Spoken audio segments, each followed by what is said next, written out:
The Epistle of the Hebrews, Epistles. chapter 12. For the Christians that's already been converted, the Bible is the greatest tool we can use to learn about God, NKJV. to be better, and to please Him.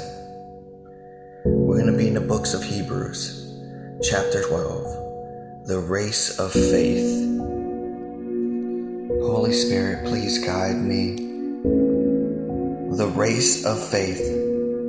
Chapter 12, verse 1. Therefore, we also, since we are surrounded by so great a cloud of witnesses, let us lay aside every weight and the sin which so easily ensnares, and let us run with endurance the race that is set before us, looking unto Jesus, the author and finisher of our faith, who for the joy that was set before him endured the cross, despising the shame, and has sat down at the right hand of the throne of God.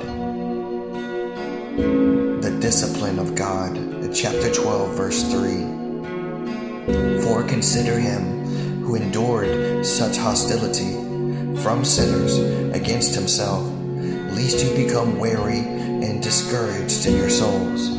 You have not yet rested unto bloodshed, striving against sin, and you have forgotten the exhortation which speaks to you as to the sons.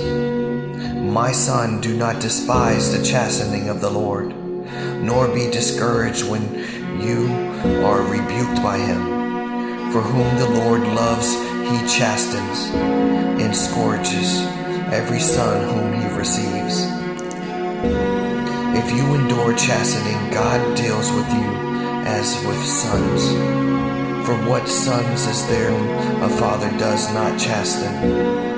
But if you are without chastenings, of which all have become partakers when you are illegitimate and not sons.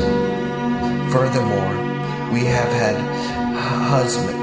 human fathers who corrected us, and we paid them respect. Shall we not much more readily be in subjection to the Father of spirits and lives? For they indeed for a few days chasten us as seemed best to them, but he for our profit, that we may be partakers of his holiness. Now, no, chastening seems to be joyful for the present, but painful nevertheless. Afterwards, it yields the peaceable fruits of righteousness to those who have been trained by it. The glorious company, chapter 12, verse 18. For you have not come to the mountain that may be touched and that burns with fire, and to the blackness and darkness and tempest, and the sound of a trumpet and the voice of words, so that those who heard it begged that the word should not be spoken to them any more, for they could not endure what was commanded. And if so much as the beast touches the mountains, it shall be stoned or shot with an arrow.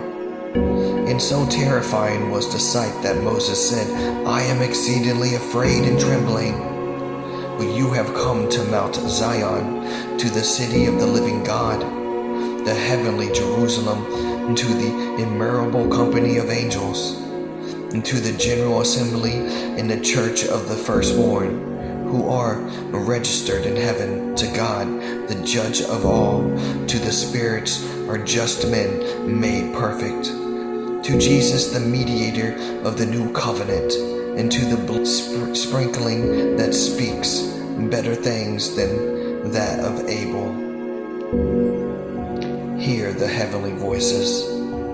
Chapter 12, verse 25. So that you do not lose him who speaks. For if they did not escape who refused him who speaks on earth, much more shall we not escape it if we turn away from him who speaks from heaven. Christ then shook the earth, but now he has promised, saying, Yet once more I shall shake not only the earth, but also heaven. Now this yet once more indicates the removal of those things being shaken, as of things that are made, that the things which cannot be shaken may remain.